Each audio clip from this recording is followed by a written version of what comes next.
Les portes du palais. Le soir même, le comte de Poitiers se trouvait au château de Fontainebleau, où il devait coucher. C'était sa dernière étape avant Paris.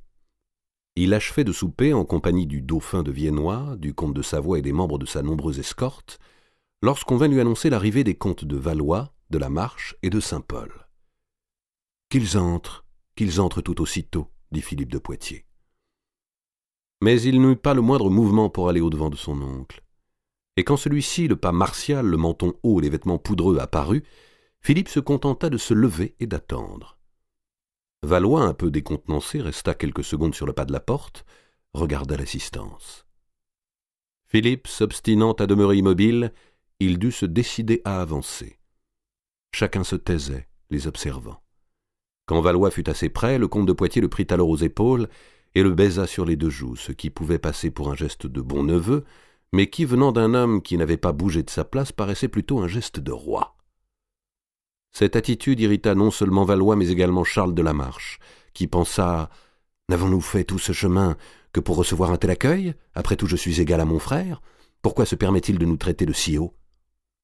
Une expression amère, jalouse, déformait un peu son beau visage aux traits réguliers, mais sans intelligence. Philippe lui tendit les bras. La Marche ne put faire autrement que d'accepter une brève accolade. Mais aussitôt, il dit, désignant Valois et d'un ton qui se voulait d'autorité, « Philippe, voyez ici notre oncle, le plus aîné de la couronne. Nous voulons que vous vous accordiez à lui et qu'il ait le gouvernement du royaume. Car trop serait ce royaume en péril d'être remis à l'attente d'un enfant qui est encore à naître, et ne serait donc royaume gouverné. » La phrase avait une ambiguïté et une ampoule qui ne pouvaient être du cru de Charles de la Marche. Celui-ci répétait évidemment des paroles serinées. La fin de la déclaration fit sourciller Philippe. Le mot de régent n'avait pas été prononcé. Valois ne visait-il pas, au-delà de la régence, la couronne elle-même?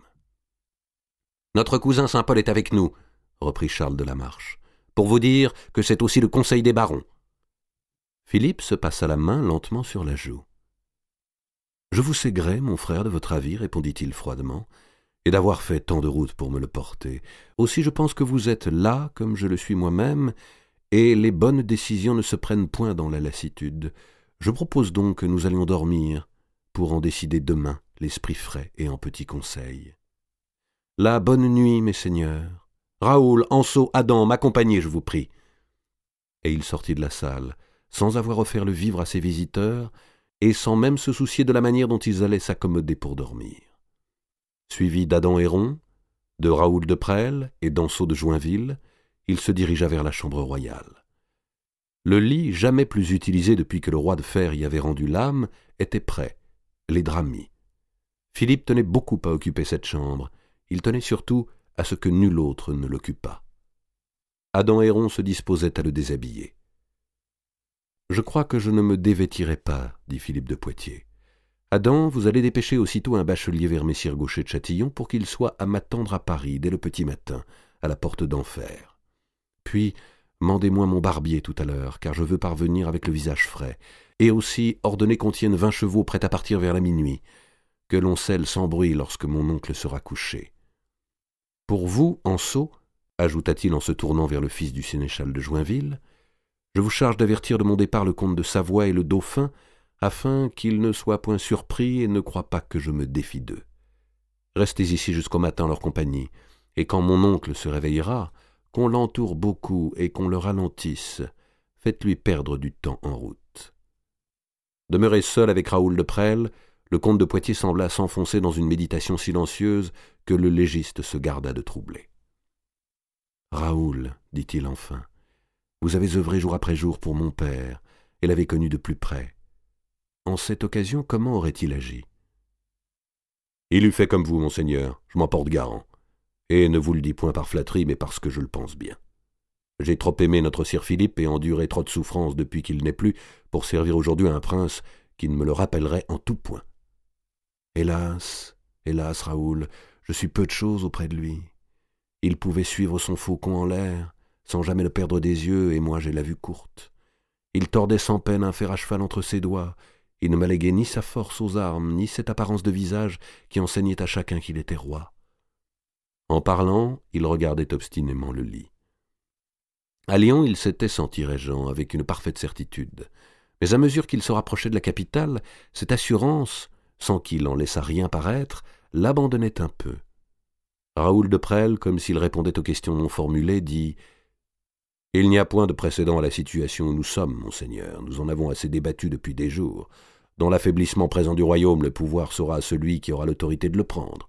Si vous y parvenez, la France ne souffrira pas. » Peu après, il se retira, et Philippe s'allongea, les yeux fixés sur la petite lampe suspendue entre les courtines. Le comte de Poitiers n'éprouvait aucune gêne, aucun malaise à reposer sur cette couche qui avait eu un cadavre pour dernier usager. Au contraire, il y puisait de la force. Il avait l'impression de se couler dans la forme paternelle, d'en reprendre la place et les dimensions sur la terre. « Père, revenez en moi » priait-il. Et il demeurait immobile, les mains croisées sur la poitrine, offrant son corps à la réincarnation d'une âme depuis 20 mois enfuie. Il entendit des pas dans le couloir, des voix, et son chambellan répondre, à quelqu'un sans doute de la suite de Charles de Valois, que le comte de Poitiers se reposait. Le silence tomba sur le château. Un peu plus tard, le barbier arriva avec son attirail. Tandis qu'on le rasait, Philippe de Poitiers se rappela prononcer dans cette même chambre, devant la famille et la cour, les dernières recommandations de son père à Louis, qui en avait tenu si peu compte. Pesez, Louis, ce que c'est que d'être le roi de France, et sachez au plus tôt l'état de votre royaume. Vers minuit, Adam Héron vint l'avertir que les chevaux étaient prêts. Quand le comte de Poitiers sortit de la chambre, il avait le sentiment que 20 mois étaient abolis et qu'il reprenait les choses là où elles se trouvaient à la mort de son père, comme s'il en recueillait directement la succession. Une lune propice éclairait la route. La nuit de juillet, tout étoilée, ressemblait au manteau de la Sainte Vierge. La forêt exhalait ses parfums de mousse, d'humus et de fougères. Elle vivait du frémissement secret des animaux. Philippe de Poitiers montait un excellent cheval dont il goûtait l'allure puissante. L'air frais fouettait ses joues rendues sensibles par les rasoirs du barbier. Ce serait pitié, songeait-il, que de laisser si bon pays en de mauvaises mains. La petite troupe surgit de la forêt, traversa au galop Pont-Thierry et s'arrêta, comme le jour apparaissait, au creux d'Essonne, pour faire souffler les chevaux et prendre quelque nourriture. Philippe dévora ce repas assis sur une borne. Il semblait heureux. Il n'avait que 25 ans, son expédition revêtait un air de conquête, et il s'adressait avec une amitié joyeuse aux compagnons de son aventure. Cette gaieté, rare chez lui, acheva de les affermir.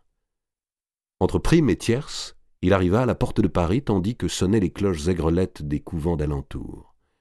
Il trouva là Louis d'Évreux et Gaucher de Châtillon qui l'attendaient. Le connétable avait son visage des mauvais jours. Il invita aussitôt le comte de Poitiers à se rendre au Louvre. « Et pourquoi n'irais-je pas tout droit au palais de la Cité » demanda Philippe. « Parce que nos seigneurs de Valois et de la Marche ont fait occuper le palais par leurs hommes d'armes.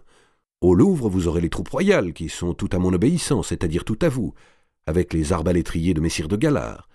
Mais il faut agir promptement et résolument, ajouta le connétable, pour devancer le retour de nos deux Charles. Si vous m'en donnez l'ordre, monseigneur, je fais enlever le palais. » Philippe savait que les minutes étaient précieuses. Il calculait qu'il avait néanmoins 6 à 7 heures d'avance sur Valois. « Je ne veux rien entreprendre dont je ne sache auparavant que cela sera vu de bonne façon par les bourgeois et le peuple de la ville, » répondit-il. Et dès qu'il fut au Louvre, il envoya mander au parloir aux bourgeois maître Cocatrix, maître Gencien, et quelques autres notables, ainsi que le prévôt Guillaume de la Madeleine, qui avait succédé depuis mars au prévôt Ployebouche. Philippe leur marqua en quelques paroles l'importance qu'il attachait à la bourgeoisie de Paris et aux hommes qui dirigeaient les arts de fabrique et le négoce. Les bourgeois se sentirent honorés et surtout rassurés par un tel langage qu'ils n'avaient plus entendu depuis la disparition de Philippe le Bel. Or ce roi dont il se plaisait à médire du temps qu'il les gouvernait, comme il le regrettait à présent. Ce fut Geoffroy Cocatrix, commissaire sur les monnaies fausses, collecteur des subventions et subsides, trésorier des guerres, pourvoyeur de garnisons, visiteur des ports et passages du royaume, maître à la chambre des comptes, qui répondit. Il tenait ses charges de Philippe le Bel, qu'il avait même doté d'un revenu à héritage, ainsi qu'on le faisait pour les grands serviteurs de la couronne. Et il n'avait jamais rendu de compte de son administration. Il craignait que Charles de Valois, hostile depuis toujours à la promotion des bourgeois au grand poste, ne le destituât de ses fonctions pour le spolier de l'énorme fortune qu'il s'était acquise. Cocatrix assura le comte de Poitiers en lui donnant 10 fois du messire régent du dévouement de la population parisienne. Sa parole valait cher, car il était tout-puissant au parloir, et assez riche pour payer en cas de besoin tous les truands de la ville et les envoyer à l'émeute. La nouvelle du retour de Philippe de Poitiers s'était rapidement répandue. Les barons et chevaliers qui lui étaient favorables accoururent au Louvre. Mao d'Artois, personnellement prévenu, fut des premiers à se présenter. « En quel état est mamie Jeanne ?» dit Philippe à sa belle-mère, en lui ouvrant les bras. « On attend sa délivrance d'un jour à l'autre. » Je l'irai voir aussitôt mes travaux achevés. Puis il se concentra avec son oncle d'Évreux et le connétable. « À présent, Gaucher, vous pouvez marcher contre le palais. Tâchez s'il se peut d'en avoir fini pour midi, mais faites en sorte d'éviter le sang autant qu'il sera possible. Agissez par effroi plutôt que par violence. Je déplorerais d'entrer au palais en enjambant des morts. » Gaucher alla prendre la tête des compagnies des gendarmes qu'il avait réunis au Louvre et gagna la cité. En même temps, il envoyait le prévôt quérir dans le quartier du Temple les meilleurs charpentiers et serruriers. Les portes du palais étaient fermées. Gaucher, ayant à son côté le grand maître des arbalétriers, demanda l'entrée. L'officier de garde, se montrant à une lucarne au-dessus de la porte principale, répondit qu'il ne pouvait ouvrir sans l'autorisation du comte de Valois ou du comte de la Marche. « Il vous faut m'ouvrir quand même, répondit le connétable, car je veux entrer et mettre le palais en état de recevoir le régent qui me suit. »« Nous ne pouvons. » Gaucher de Châtillon se tassa un peu sur son cheval. « Alors nous ouvrirons par nous-mêmes, dit-il. » Et il fit signe d'approcher à maître Pierre du Temple, charpentier royal, escorté de ses ouvriers qui portaient des scies, des pinces et des gros leviers de fer. En même temps, les arbalétriers reçurent l'ordre d'armer. Ils retournèrent leurs arbalètes et engagèrent le pied dans une sorte d'étrier de fer qui leur permettait de tenir l'arc appuyé au sol pendant qu'ils bandaient les cordes. Puis ils placèrent la flèche dans l'encoche et se mirent en position de viser les créneaux et embrasures. Les archers et piquiers, joignant leurs boucliers, formaient une énorme carapace autour et au-dessus des charpentiers. Dans les rues adjacentes, badauds et gamins se massaient à distance respectueuse pour voir le siège. On leur offrait une belle distraction dont ils allaient pouvoir parler pendant des jours. « Aussi vrai que je suis là, j'ai vu le connétable tirer sa grande épée. Plus de 2000 pour sûr, plus de 2000 qu'ils étaient. » Enfin, Gaucher, de la voix dont il commandait sur les champs de bataille, cria par la ventaille levée de son aume: « Messire, qui êtes dedans, voici les maîtres de charpente et de serrurerie qui vont faire sauter les portes. Voyez aussi les arbalétriers de messire de Galard qui cernent le palais de toutes parts. Nul ne pourra réchapper. Je vous invite une dernière fois à nous bailler lui, car si vous ne vous rendez à discrétion, vous aurez tous la tête tranchée. Si noble que vous soyez, le régent ne fera pas de quartier. » Puis il abaissa sa visière, ce qui était preuve qu'il ne discuterait plus. Il devait régner grande panique à l'intérieur, car à peine les ouvriers avaient-ils engagé les leviers sous les portes, celles-ci tournèrent d'elles-mêmes. La garnison du comte de Valois se rendait. « Il était temps de vous soumettre à sagesse, » dit le connétable en pénétrant dans la cour du palais. « Entrez en vos demeures ou aux hôtels de vos maîtres. Ne vous attroupez pas, il ne vous sera point fait de mal. » 1 heure plus tard, Philippe de Poitiers occupait les appartements royaux. Il décida aussitôt des mesures de sécurité. La cour du palais, ordinairement ouverte à la foule, fut close, gardée militairement, et les visiteurs soigneusement filtrés. Les merciers, qui avaient privilège de vendre dans la grande galerie, furent invités à fermer boutique pour la journée. Lorsque les comtes de Valois et de la Marche arrivèrent à Paris, ils comprirent leur partie perdue. « Philippe nous a méchamment joués, dirent-ils. » Et ils se hâtèrent, n'ayant plus d'autre issue, d'aller au palais négocier leur soumission. Ils y trouvèrent autour du comte de Poitiers une nombreuse assistance de seigneurs, de notables et d'hommes d'église, parmi lesquels l'évêque Marigny, toujours prompt à se ranger du côté du pouvoir. Constatant avec dépit la présence de Cocatrix, de Gencien et de plusieurs bourgeois, Valois dit à mi-voix à Charles de la Marche: « Votre frère ne durera pas.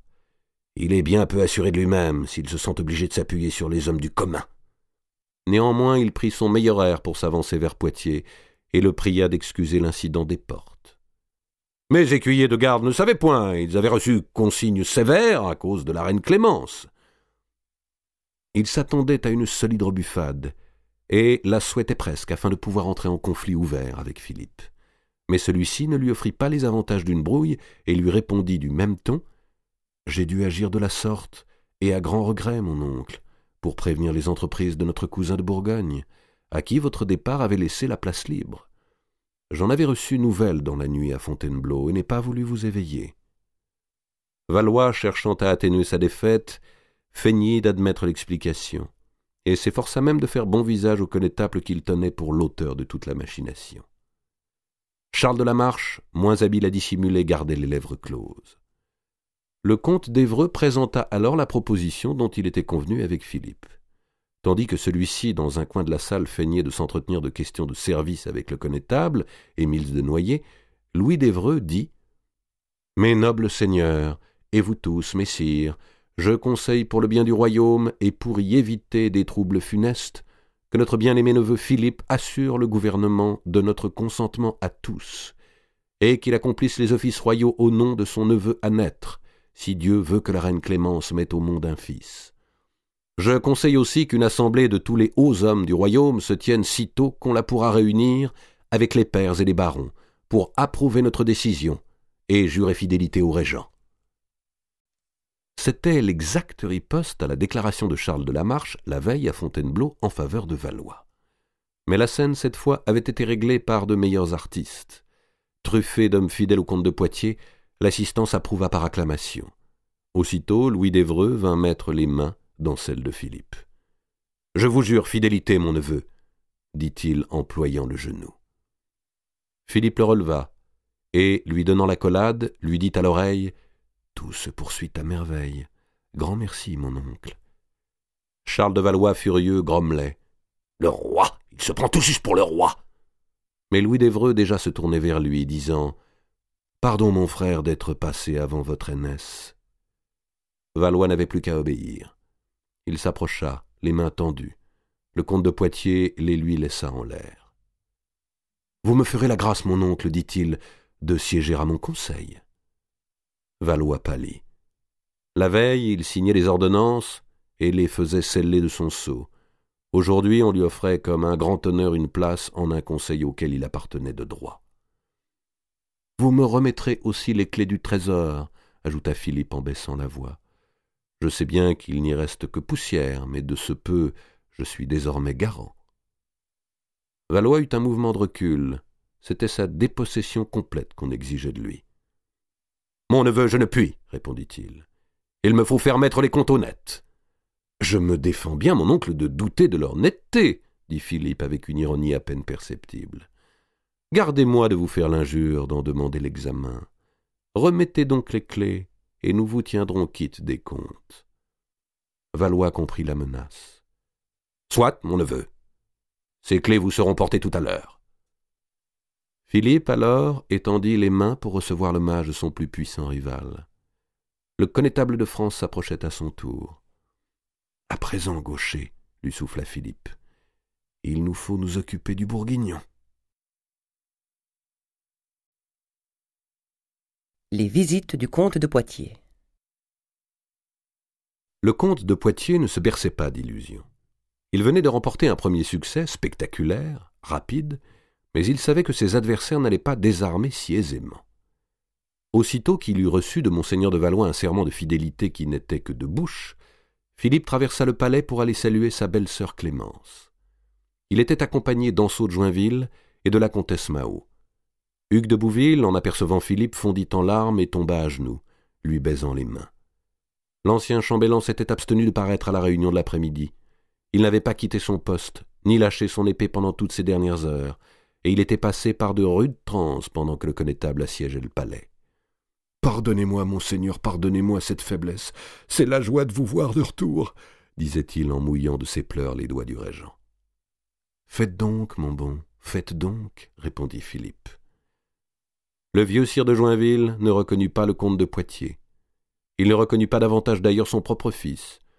Et quand on lui eut répété par 3 fois qui ils étaient, il les confondit et s'inclina cérémonieusement devant l'héritier de son nom.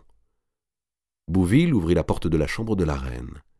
Mais comme Mao se disposait à suivre Philippe, le curateur, retrouvant son énergie, dit avec autorité « Vous seul, monseigneur, vous seul !» Et il referma la porte au nez de la comtesse.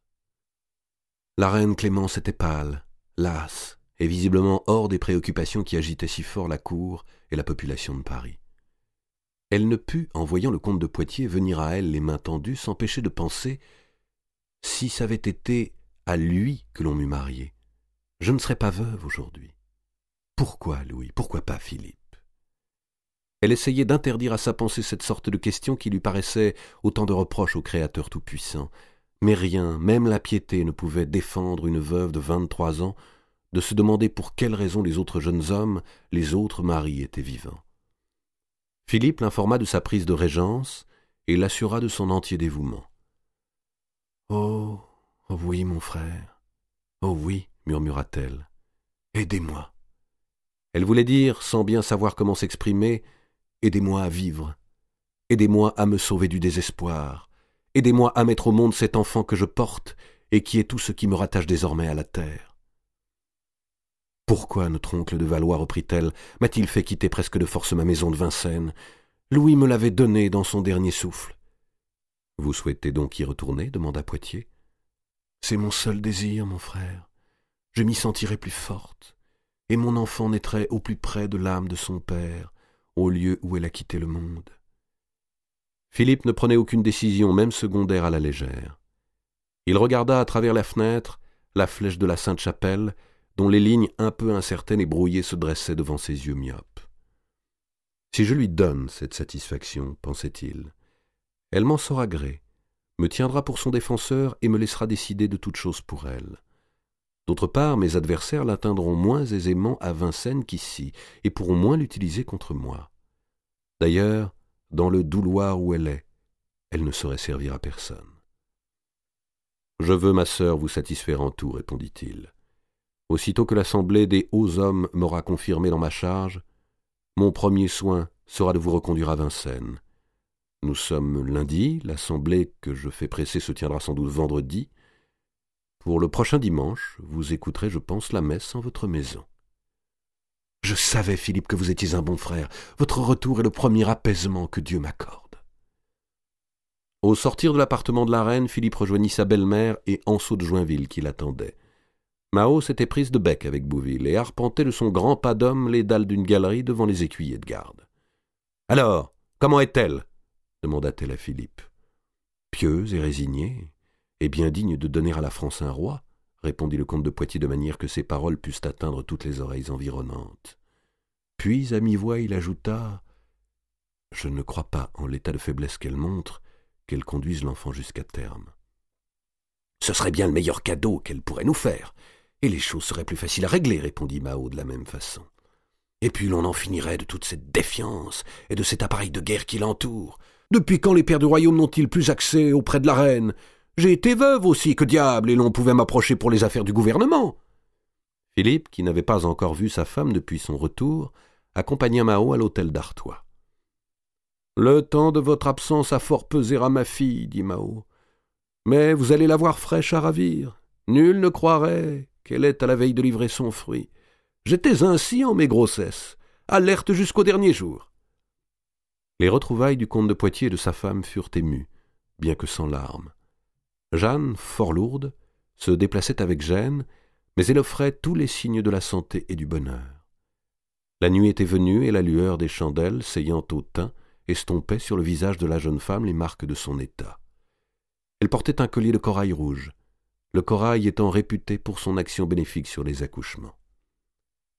Ce fut en présence de Jeanne que Philippe eut la conscience véritable des succès remportés et qu'il s'accorda la satisfaction de soi-même. Entourant du bras l'épaule de son épouse, il lui dit « Je crois bien, ma douce amie, que je puis vous appeler désormais Madame la Régente. »« Fasse Dieu, mon beau sire, que je vous donne un fils, » répondit-elle en s'alanguissant un peu contre le corps maigre et robuste de son mari. « Dieu mettrait le comble à ses grâces, » lui murmura Philippe à l'oreille, en ne le faisant naître qu'après vendredi. Une discussion s'ouvrit bientôt entre Mao et Philippe. La comtesse d'Artois estimait que sa fille devait se transporter au palais dans l'instant afin d'y partager le logis de son époux. Celui-ci était d'avis contraire et désirait que Jeanne restât en l'hôtel d'Artois. Il avançait plusieurs arguments, fort bons en soi, mais qui ne découvraient pas le fond de sa pensée et qui d'ailleurs ne convainquirent pas Mao. Le palais pouvait être dans les jours à venir le siège d'assemblées violentes et de tumultes nuisibles à une parturiente. D'autre part, Philippe estimait plus séant d'attendre pour installer Jeanne au palais royal que Clément sût regagner Vincennes.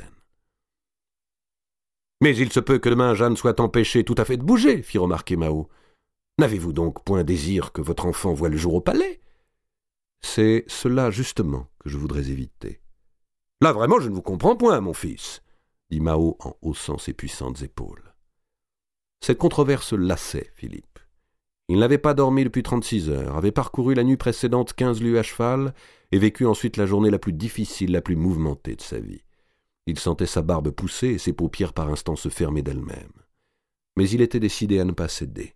« Mon lit, pensait-il, que l'on m'obéisse et que je gagne mon lit. »« Prenons donc l'avis de Jeanne, que souhaitez-vous, mamie ?» demanda-t-il. Mao avait une intelligence d'homme, une volonté d'homme et un souci constant d'affirmer le prestige de sa race. Jeanne, de nature toute différente et infiniment plus réservée, semblait jusque-là désignée par le destin à n'occuper que les secondes places, et cela dans les honneurs comme dans les drames. D'abord fiancée à Louis Hutin pour être donnée ensuite par une sorte d'échange au second fils de Philippe le Bel, elle avait donc pu se croire un moment promise à devenir reine de Navarre et de France, avant de se voir supplantée par sa cousine Marguerite. Mêlée du plus près au scandale de la Tour de Nesle, elle avait côtoyé l'adultère mais sans le commettre, et dans le châtiment, la réclusion perpétuelle lui avait été épargnée. Or, tandis que Marguerite, assassinée dans sa prison, n'était plus que poussière, tandis que Blanche continuait de se morfondre, toujours incarcérée, elle, à présent, avait retrouvé son époux, sa famille et sa situation à la cour. Instruite à la prudence par son année de détention à Dourdan, elle entendait ne rien compromettre. Il ne lui importait pas particulièrement que son enfant naquît au palais, et désireuse surtout de complaire son mari, dont elle devinait que l'insistance se fondait sur de solides raisons, elle répondit « C'est ici, ma mère, que je souhaite faire mes couches. Je m'y sentirai mieux. » Philippe la remercia d'un sourire.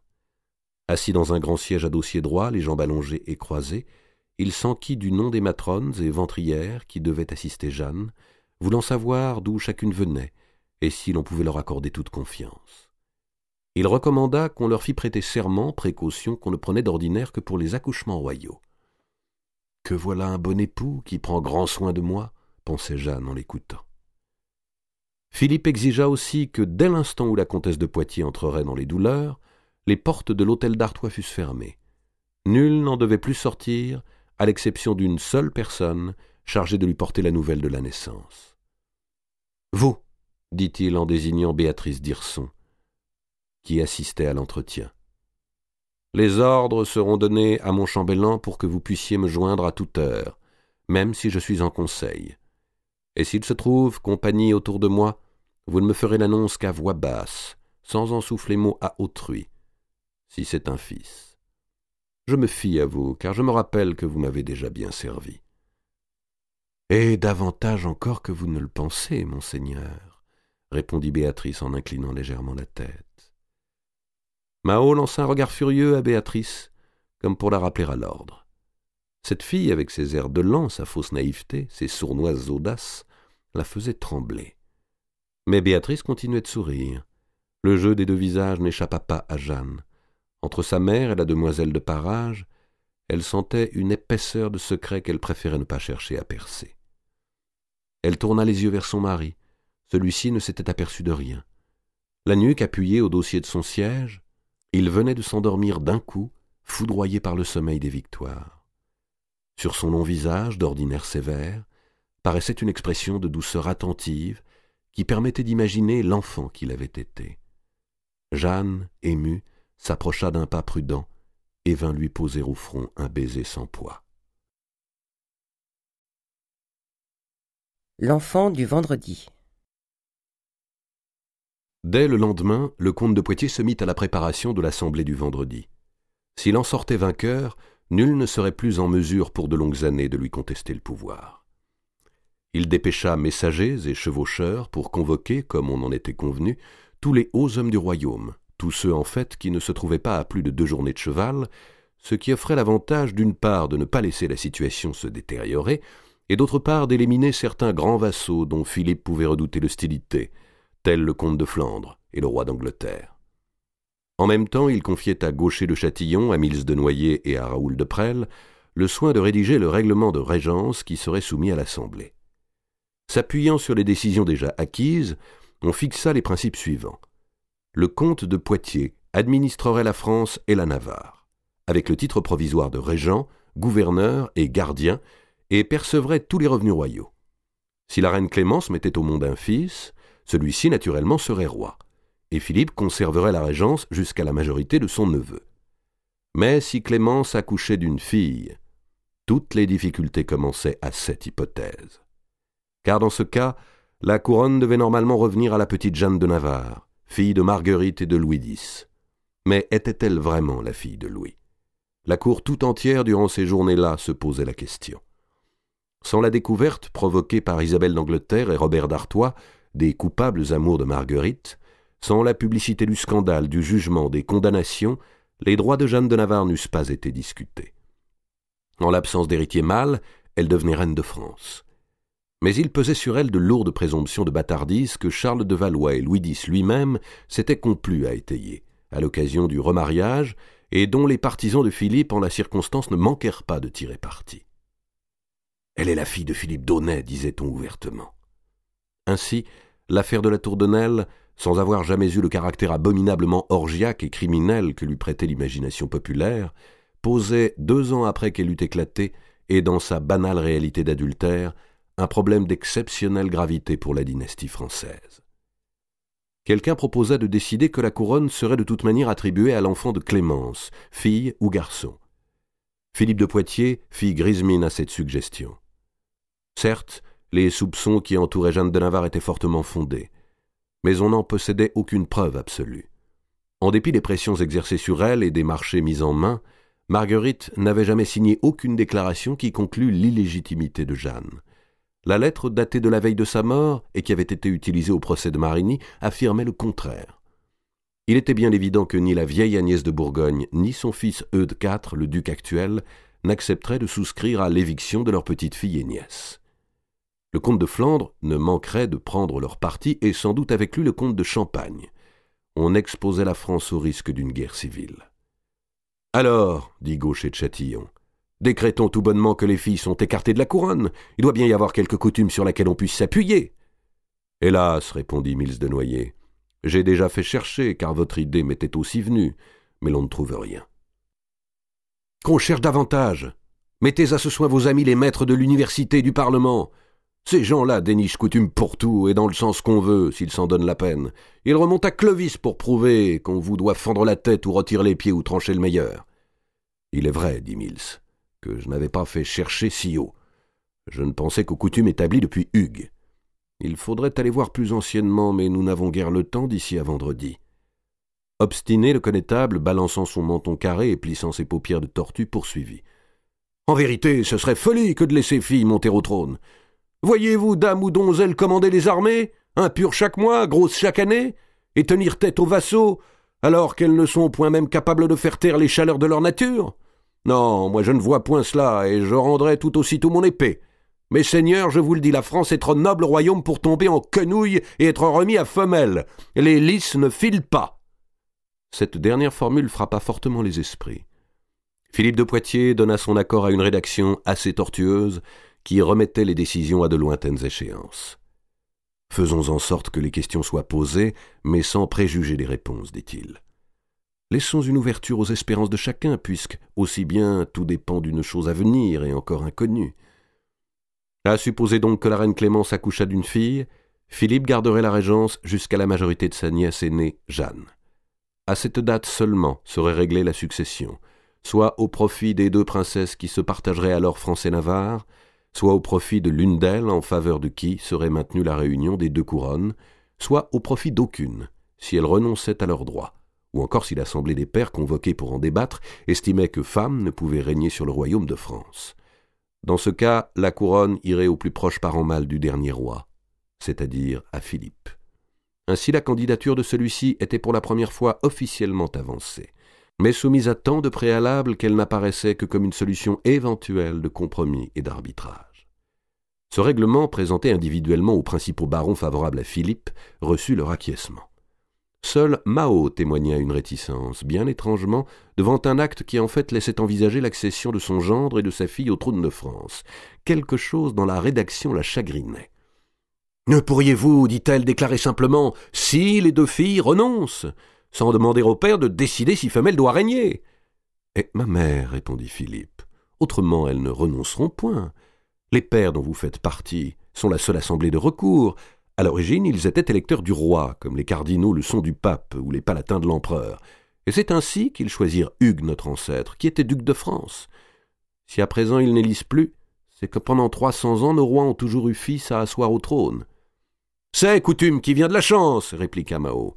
Votre règlement qui prévoit d'éloigner les femmes va servir tout juste les prétentions de mon neveu Robert. Vous verrez qu'il ne manquera point d'en user pour essayer de me dépouiller de mon comté. » Elle ne songeait qu'à sa querelle successorale d'Artois, et plus du tout à la France. « Coutume de royaume n'est pas coutume de fief, ma mère, et vous garderez mieux votre comté avec votre beau-fils régent ou peut-être roi qu'avec argument de légiste. » Mao s'inclina sans être convaincu. « Voilà bien la gratitude des gendres, dit-elle un peu plus tard à Béatrice d'Hirson. On leur empoisonne un roi pour leur laisser la place, et aussitôt ils n'en font qu'à leur guise, sans tenir compte de rien. »« C'est que, madame, il ne sait justement point ce qu'il vous doit, ni comment notre sire Louis est parti. »« Et il ne faut pas qu'il le sache, seigneur, s'écria Mao. C'était son frère, après tout, et mon Philippe a de curieux mouvements de justice. Tiens ta langue de grâce, tiens ta langue. » Durant ces mêmes journées, Charles de Valois, aidé de Charles de la Marche et de Robert d'Artois, s'agitait fort, disant partout et faisant dire que c'était démence de confirmer le comte de Poitiers dans la régence, et plus encore de le désigner comme héritier présomptif. Philippe et sa belle-mère avaient trop d'ennemis, et la disparition de Louis X servait trop bien leurs intentions, maintenant avouées, pour que cette mort suspecte ne fût pas leur œuvre. Valois, lui, offrait d'autres garanties. Allié de toujours du roi de Naples, nul mieux que lui n'était à même de résoudre les problèmes regardant Clémence et la maison d'Anjou. Ayant servi la papauté romaine, il avait conservé la confiance des cardinaux italiens, sans lesquels, on le voyait bien, un pape ne se pouvait élire, et cela en dépit même des mauvais procédés qui consistaient à murer le conclave dans une église. Les anciens Templiers se rappelaient que Valois n'avait jamais approuvé la suppression de leur ordre. Les Flamands ne cachaient pas qu'ils aimeraient négocier avec lui. Quand Philippe eut connaissance de cette campagne, il chargea ses familiers de répondre qu'il était bien étonnant en vérité de voir l'oncle du roi s'appuyer pour réclamer le pouvoir sur les cours étrangères ou sur les adversaires du royaume, et que si l'on pouvait voir le pape à Rome, la France aux mains des Angevins, le temple ressuscité et les Flamands tout à fait émancipés, il fallait sans tarder offrir la régence au comte de Valois. Enfin arriva le décisif vendredi où devait se tenir l'assemblée. À l'aurore, Béatrice d'Hirson se présenta au palais et fut immédiatement introduite dans la chambre du comte de Poitiers. La demoiselle de Parage était un peu essoufflée d'avoir couru depuis la rue Mauconseil. Philippe se dressa sur ses oreillers. « Mal » demanda-t-il. « Mal, monseigneur, et fort bien membré, » répondit Béatrice en jouant les cils. Philippe se vêtit à la hâte et se précipita à l'hôtel d'Artois. « Les portes, que les portes restent closes, dit-il dès qu'il fut entré. A-t-on bien veillé à mes ordres? Personne, hormis Béatrice, n'est-il sorti? Qu'il en soit ainsi pour tout le jour. » Puis il s'élança dans l'escalier. Il avait perdu cette raideur et cette componction auxquelles d'ordinaire il se forçait un peu. La chambre de Gésine, ainsi qu'il était d'usage dans les familles princières, avait été somptueusement décorée.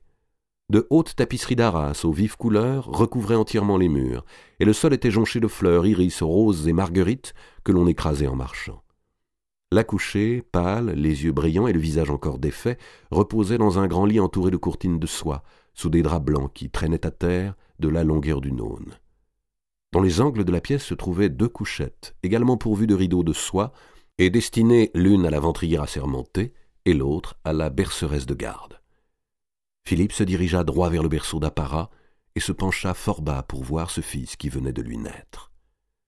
Affreux et pourtant attendrissant, comme tout enfant dans ses premières heures, rougeaud, ridé, les yeux collés et la lèvre baveuse, avec une infime mèche de cheveux blonds pointant sur son crâne chauve, le bébé dormait, emmailloté jusqu'aux épaules dans des bandelettes croisées étroitement serrées.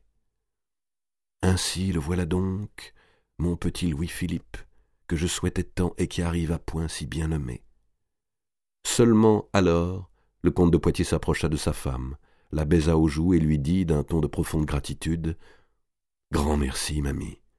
Grand merci. Vous me donnez belle joie, et ceci efface à jamais de ma pensée nos 10 sentiments de jadis. Jeanne saisit la longue main de son mari, l'approcha de ses lèvres, s'y caressa le visage. « Dieu nous a bénis, Philippe. Dieu a béni nos retrouvailles de l'automne, » murmurait-elle. Elle portait toujours son collier de corail.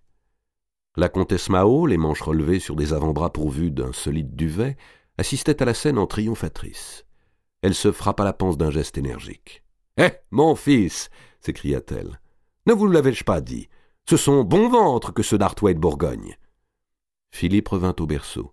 « Ne le pourrait-on délanger, que je le voie mieux ?» demanda-t-il. « Monseigneur, répondit la ventrière, ce n'est point conseillé. Les membres d'enfants sont moult tendres et doivent rester liés autant qu'il se peut pour les enforcir et les empêcher de se tordre. Mais soyez sans crainte, monseigneur, nous l'avons bien frotté de sel et de miel et enveloppé de roses pilées pour lui ôter l'humeur glueuse.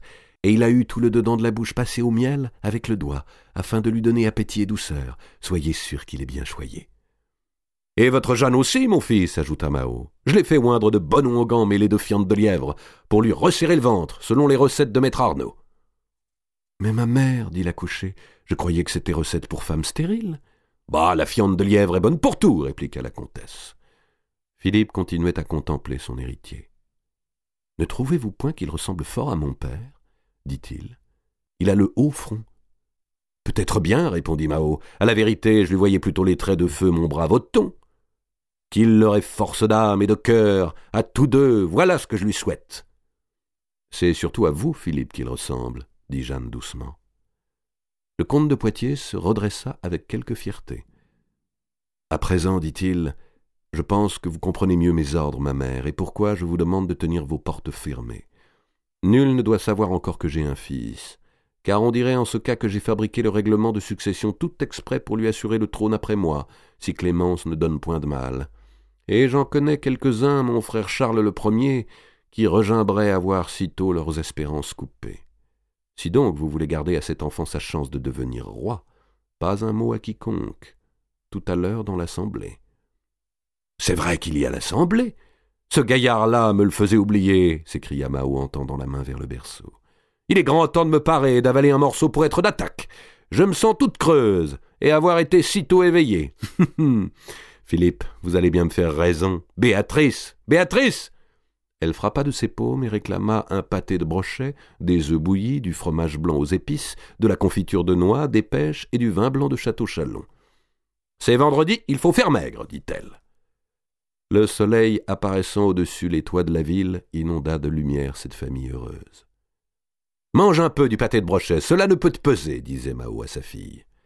Philippe se leva bientôt pour aller mettre la dernière main aux préparatifs de la réunion. « Mamie, on ne viendra point vous porter compliment aujourd'hui, dit-il à Jeanne en montrant les coussins disposés en demi-cercle autour du lit pour les visiteurs.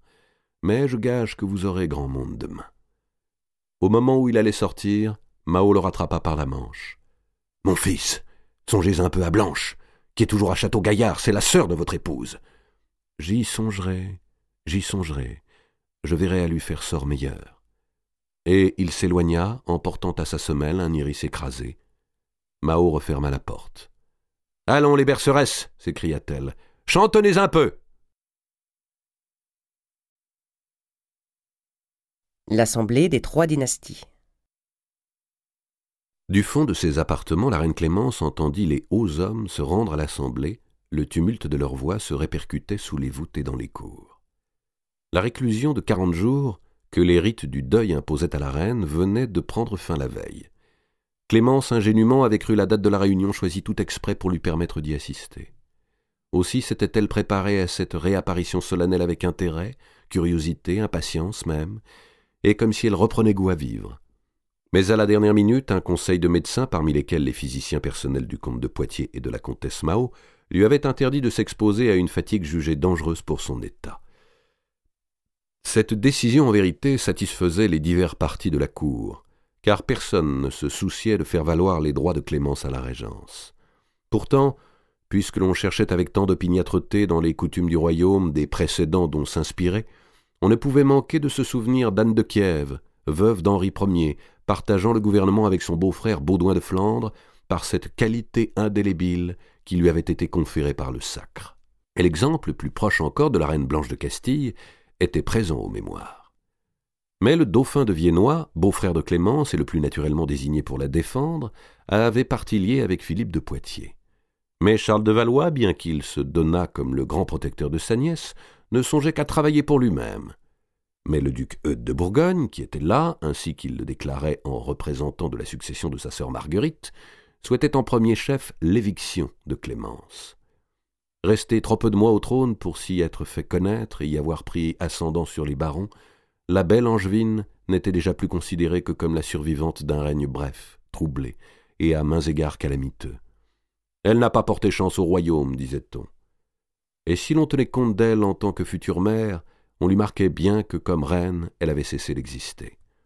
Enfermée dans l'aile du palais, elle entendit décroître les voix. L'assemblée entrait en séance dans la salle du grand conseil dont on fermait les portes. « Mon Dieu, pensa-t-elle, pourquoi ne suis-je pas restée à Naples ?» Et elle se mit à sangloter en songeant à son enfance, à la mer Bleue, à ce peuple grouillant, bruyant, généreux, compatissant à la douleur, son peuple qui savait si bien aimer. Pendant ce temps, Mills de Noyer lisait au baron le règlement de succession. Le comte de Poitiers avait pris soin de ne s'entourer d'aucun des attributs de la majesté royale. Son faux de Steuil était au centre de l'estrade, mais il avait refusé qu'on le surmontât d'un dais. Lui-même était vêtu d'étoffe sombre et sans aucun ornement. Il semblait dire « Messeigneurs, nous sommes ici en conseil de travail ». Simplement 3 sergents massiers se tenaient debout derrière son siège. Il assurait l'exercice de la souveraineté sans pour autant s'en prétendre investi. Mais il avait soigneusement préparé la salle et fait à chacun assigner sa place par les chambellans selon un cérémonial à la fois assez arbitraire et assez roide, où les assistants retrouvaient les façons de Philippe le Bel. À la droite de Philippe était assis Charles de Valois, et aussitôt après le connétable Gaucher de Châtillon, ceci pour surveiller l'ex-empereur de Constantinople et l'isoler de son clan. Philippe de Valois était relégué à 6 rangs de son père. À main gauche, Poitiers avait mis son oncle Louis d'Évreux, puis son frère Charles de la Marche, empêchant de la sorte celui-ci de pouvoir se concerter avec Valois en cours de séance et revenir sur la parole par eux donnée 4 jours plus tôt. Mais l'attention du comte de Poitiers se tournait surtout vers son cousin le duc de Bourgogne, placé en retour d'estrade, et qu'il avait flanqué de la comtesse Mao, du dauphin de Viennois, du comte de Savoie et d'Anceau de Joinville. Philippe savait que le jeune duc allait parler au nom de sa mère, la duchesse Agnès, à laquelle sa qualité de fille de Saint-Louis conférait, même absente, un grand prestige sur les seigneurs. Tout ce qui touchait au souvenir de Louis IX était l'objet de vénération, et les rares survivants qui pouvaient témoigner de l'avoir vu ou servi, qui avaient recueilli sa parole ou reçu son affection, se trouvaient revêtus d'un caractère un peu sacré. Il suffirait à Eudes de Bourgogne de dire « Ma mère, fille de notre sire Saint-Louis, qui l'a béni au front avant d'aller mourir en terrain fidèle, pour bouleverser l'assistance. » Aussi, afin de faire échec à cette manœuvre, Philippe de Poitiers avait fait surgir dans son jeu une pièce maîtresse et tout inattendue. Robert de Clermont, l'autre survivant des 11 enfants du roi canonisé, le 6e et dernier fils. Voulait-on absolument la caution de Saint-Louis ? Eh bien, Poitiers la produisait. Or, la présence de Robert de Clermont était d'autant plus marquante et impressionnante qu'il ne se montrait plus à la cour depuis bien longtemps. Sa dernière apparition remontait à près de 5 ans. Son existence était presque oubliée, et lorsqu'on s'en souvenait, nul n'osait en parler qu'à voix basse. En effet, le grand-oncle Robert était fou, depuis qu'à l'âge de 24 ans, il avait reçu un coup de masse d'armes sur la tête. Folie frénétique, mais intermittente, avec de longues périodes d'accalmie qui avaient permis à Philippe le Bel de se servir de lui parfois pour des missions décoratives. Cet homme-là n'était pas dangereux parce qu'il disait, il parlait à peine. Il était dangereux parce qu'il pouvait faire, car rien ne signalait jamais qu'une crise allait le saisir, et le jeter glaive en main contre ses familiers. Il offrait alors le pénible spectacle d'un seigneur de 62 ans, aussi majestueux d'aspect que noble de race, qui soudain fendait les meubles, tranchait les tentures et poursuivait les femmes de service devenues ses adversaires en tournoi. Le comte de Poitiers l'avait fait asseoir sur l'autre aile de l'estrade, en pendant au duc de Bourgogne et à proximité d'une porte. 2 écuyers monumentaux se tenaient à courte distance, chargés de le ceinturer à la moindre alerte. Clermont laissait flotter un regard méprisant, ennuyé, absent, qui se fixait soudain sur un visage, avec l'inquiétude douloureuse des souvenirs introuvables, puis s'éteignait. On l'observait, et sa vue causait un vague malaise. Tout auprès de ce fol siégeait son fils, Louis de Bourbon, lequel était boiteux, ce qui semblait l'avoir toujours gêné pour attaquer en bataille, mais non pas pour fuir, ainsi qu'il l'avait montré à Courtrai. Dégingandé, contrefait et couard, Bourbon, en revanche, n'était pas dépourvu de clairvoyance. Aussi venait-il de rallier, comme à son ordinaire, la protection du parti le plus fort. De ces deux princes, l'un pris à la tête et l'autre aux jambes, descendrait la longue lignée des Bourbons. Ainsi, en cette assemblée du 16 juillet 1316, se trouvaient réunies les trois branches capétiennes qui allaient pour 5 siècles encore régner sur la France. Les 3 dynasties pouvaient ce jour-là se contempler en leur fin ou en leur souche. Celle des Capétiens directs, qui s'éteindrait bientôt par Philippe de Poitiers et Charles de la Marche. Celle des Valois, qui, avec le fils de Charles, prendrait la suite pour 13 règnes. Celle enfin des Bourbons, qui n'apparaîtrait au trône qu'à l'extinction des Valois, lorsqu'il faudrait remonter une fois encore à la descendance de Saint-Louis pour désigner un roi. Chaque rupture de dynastie s'accompagnerait de guerres épuisantes, dévastatrices, et chaque race se terminerait par 3 frères. La combinaison entre les actes des hommes et l'imprévu des destins ne cessera jamais d'étonner. Toute l'histoire de la monarchie française pendant 5 siècles, avec ses grandeurs et ses drames, devait découler du règlement de succession que Mills de Noyer, ancien maréchal de l'Ost et conseiller au Parlement, achevait de lire aux hauts hommes du royaume, ce 16 juillet-là. Alignés sur des bancs ou adossés au mur, barons, prélats, grands officiers, docteurs, juristes et délégués des bourgeois de Paris avaient écouté attentivement. Philippe de Poitiers les regardait, plissant les yeux pour combattre sa myopie, qui brouillait un peu les visages et estompait le contour des groupes. « J'ai un fils, se disait-il avec bonheur, et ils ne l'apprendront que demain. » Il se disposait à soutenir l'attaque du duc de Bourgogne. Or, l'assaut vint d'un autre côté. Il y avait en cette assemblée un homme dont rien ne pouvait avoir raison, que la noblesse du sang n'impressionnait pas, car il était du meilleur, et qui ne s'inclinait pas devant la force, car il était capable de renverser un bœuf, et sur lequel n'avait prise aucune combinaison autre que celle échafaudée par lui-même. Ce personnage était Robert d'Artois. Ce fut lui, aussitôt que Mills de Noyer eut terminé la lecture, qui se leva pour engager le combat, sans s'être concerté avec personne. Comme chacun, ce jour-là, faisait étalage de sa famille, Robert d'Artois avait amené sa mère, Blanche de Bretagne, une toute petite femme au visage mince, aux cheveux blancs, aux membres frêles, et qui semblait constamment stupéfaite d'avoir donné le jour à une telle merveille de géant. Coudes écartés et les pouces passés dans sa ceinture d'argent, Robert d'Artois lança. « Je m'ébaudis, mes seigneurs, qu'on nous vienne offrir un nouveau règlement de régence de toutes pièces fabriquées pour le propos, alors qu'il en existe déjà un, dicté par notre dernier roi. » Les yeux se tournèrent vers le comte de Poitiers, et certains des assistants se demandèrent avec inquiétude si l'on n'avait pas escamoté une partie du testament de Louis X. « Je ne vois pas, mon cousin, dit Philippe de Poitiers, de quel règlement vous voulez parler. Vous étiez présent au dernier moment de mon frère, avec bien d'autres seigneurs qui sont ici, et nul ne m'a jamais fait savoir qu'il eût exprimé aucune volonté à ce sujet. » « Aussi bien, mon cousin, répliqua Robert d'Artois d'un ton narquois. Quand je dis « notre dernier roi », je ne parle pas de votre frère Louis X, que Dieu garde, mais de votre père, notre bien-aimé sire Philippe le Bel, que Dieu garde en même temps. Or, le roi Philippe avait décidé, écrit et fait jurer à ses pairs par serment que s'il venait à mourir avant que son fils fût assez homme pour exercer le gouvernement, les offices royaux et la charge de régence seraient remis à son frère, Monseigneur Charles, comte de Valois. Ah donc, mon cousin, puisqu'aucun autre règlement n'a été fait depuis, c'est bien celui-là, il me semble, qu'il faudrait appliquer. » Blanche de Bretagne opinait de la tête, souriait d'une bouche sans dents et promenait à la ronde ses yeux vifs et brillants, conviant du regard ses voisins à approuver l'intervention de son fils. Il n'était parole prononcée par ce braillard, procès soutenu par ce chicanier, violence ou truanderie commise par ce mauvais sujet, qu'elle n'approuva, n'admira, comme la révélation d'un prodige vivant.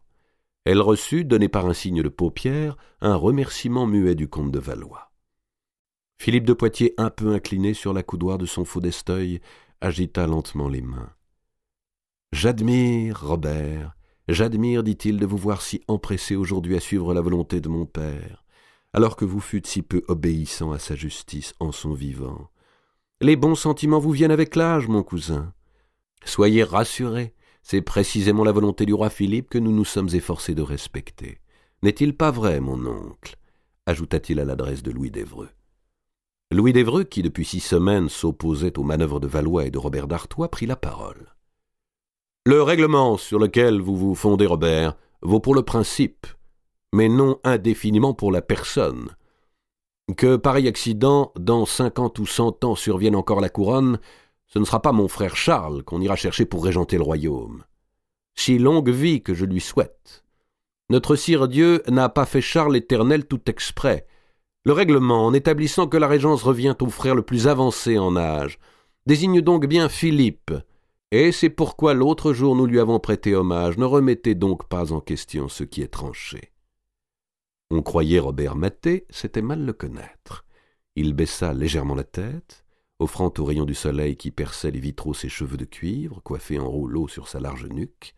Son ombre s'étendait sur les dalles comme une menace jusqu'aux pieds du comte de Poitiers.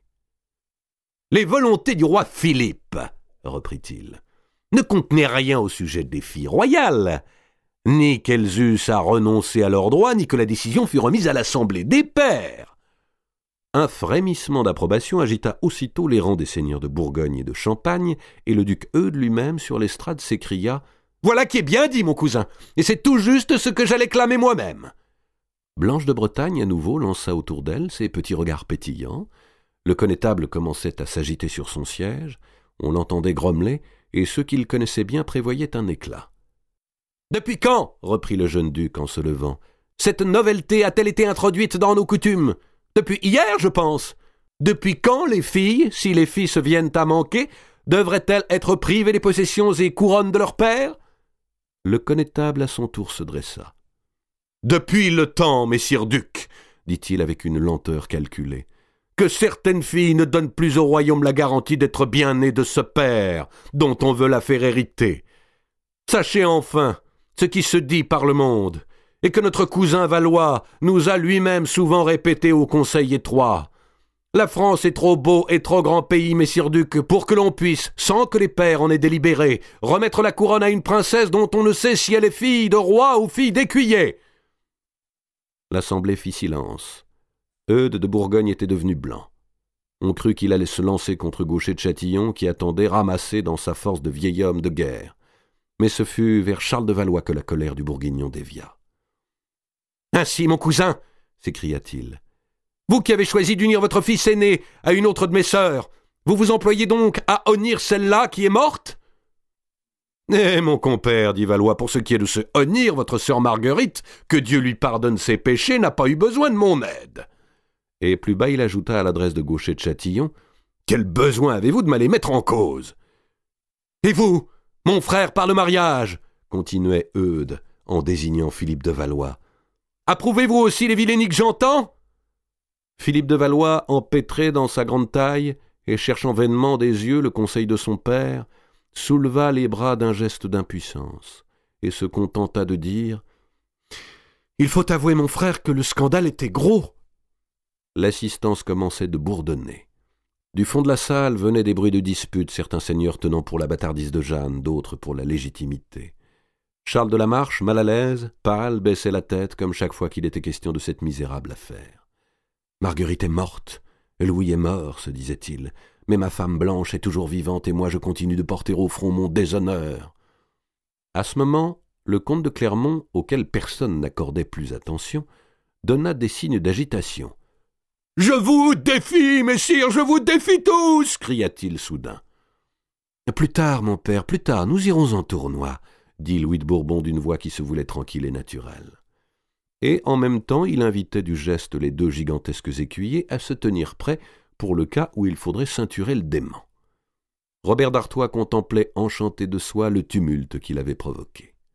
Le duc de Bourgogne lançait à Charles de Valois « Certes, je souhaite que Dieu pardonne à Marguerite ses péchés, si elle l'en a commis, mais je souhaite moins qu'il pardonne à ses assassins. » « Ce sont mensonges que vous avez écoutés, Eudes, répliquait Valois. Et vous savez bien que votre sœur n'est morte de rien d'autre que de honte et de remords en sa prison. » Maintenant que le comte de Valois et le duc de Bourgogne étaient bien profondément brouillés, sans chance aucune qu'ils unissent leur cause avant longtemps, Philippe de Poitiers étendit les mains dans un geste d'apaisement. Mais Eudes ne voulait pas la paix, bien au contraire. « J'ai assez de ce jourd'huit, mon cousin, entendu outrager la Bourgogne, dit-il. J'oppose un refus à vous reconnaître pour régent, et j'affirme et maintiens devant tous les droits de ma nièce Jeanne. » Puis, faisant signe au seigneur bourguignon de le suivre, il quitta la salle. « Mes seigneurs, messires, dit le comte de Poitiers, voici tout justement ce que nos légistes s'étaient efforcés d'éviter, en remettant au conseil des pairs de décider plus tard, s'il y a lieu, de la question des filles. Car si la reine Clémence donne un mal au royaume, toute cette querelle est sans objet. » Robert d'Artois était toujours devant l'estrade, les poings aux hanches. « Je retiens ceci de votre règlement, mon cousin, s'écria-t-il, que désormais, en coutume de France, le droit à succéder est contesté aux femmes. Je demande donc que me soit retourné mon comté d'Artois, qui fut indûment remis à ma tante Mao. Et tant que vous ne m'aurez point fait justice sur ce point, je ne saurais paraître à votre conseil. » Là-dessus, il se dirigea lui aussi vers la sortie, suivi de sa mère qui trottinait, fière de lui et fière d'elle. La comtesse Mao éleva les mains d'un geste qui exprimait « Là, je l'avais bien dit ». Avant de franchir la porte, Robert passa derrière le comte de Clermont, lui souffla méchamment à l'oreille « Aux lances, cousin, aux lances !»« Coupez corde, hurlez bataille !» cria Clermont en se dressant. « Port malfaisant, le diable t'est triple !» lança Louis de Bourbon à Robert. Puis à son père « Restez encore avec nous, les trompettes n'ont point sonné. »« Ah, elles n'ont point sonné, eh bien qu'elles sonnent, il se fait tard !» dit Clermont. Il attendait l'œil vide, les bras écartés. Bourbon se dirigea claudiquant vers le comte de Poitiers et le pria à voix basse de hâter le cérémonial. Philippe approuva de la tête. Bourbon retourna au malade, lui prit la main en disant « L'hommage, mon père, l'hommage à présent. »« Ah, certes, l'hommage !» Le boiteux conduisant le dément, ils traversèrent l'estrade. « Mes seigneurs, dit Louis de Bourbon, voici mon père, le plus ancien du sang de Saint-Louis, qui approuve le règlement en tout point, reconnaît messire Philippe comme régent et lui jure fidélité. »« Oui, messire. Oui, répondit Robert de Clermont. Philippe trembla de ce que son grand-oncle allait bien pouvoir ajouter. Il va m'appeler madame et me demander mon écharpe. Mais Clermont continua d'une voix forte. « Je vous reconnais, Philippe, parce que le mieux désigné en droit, et parce que le plus sage, que veille sur vous depuis le ciel l'âme sainte de mon père pour vous aider à garder paix au royaume et défendre notre sainte foi. » Un mouvement de stupéfaction heureuse parcourut les rangs des barons. Que se passait-il donc dans la tête de cet homme pour qu'il oscillât ainsi sans transition du délire à la raison, du ridicule à la grandeur? Il mit beaucoup de lenteur, beaucoup de noblesse à s'agenouiller devant son petit-neveu, étendit les mains. Lorsqu'il se releva et se retourna, ayant reçu l'accolade, ses vastes yeux bleus étaient noyés de larmes. L'assemblée entière se mit debout et fit une longue ovation aux deux princes. Philippe se trouvait confirmé dans la régence par tout le royaume, à l'exception d'une province, la Bourgogne, et d'un homme seul, Robert d'Artois.